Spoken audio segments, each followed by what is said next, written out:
উপরে যে ছবিটা দেখতেছেন ও হচ্ছে আমাদের এলাকার ছোট ভাই, নাম আনাস। ওই গতকাল রাত্রে 10 ঘটিকার সময় মারা গেছে।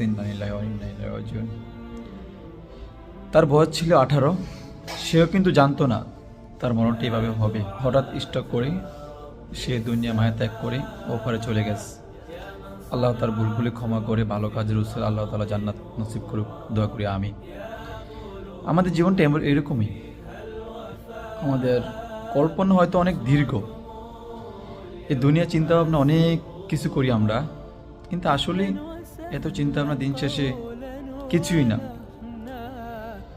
তার থেকে আমাদের শিক্ষা নেওয়া উচিত, দাড়ি পাকলে চুল পাকলে আমরা নামাজ রোজা ধরবো, এই ভুলটা কেটে দেওয়া।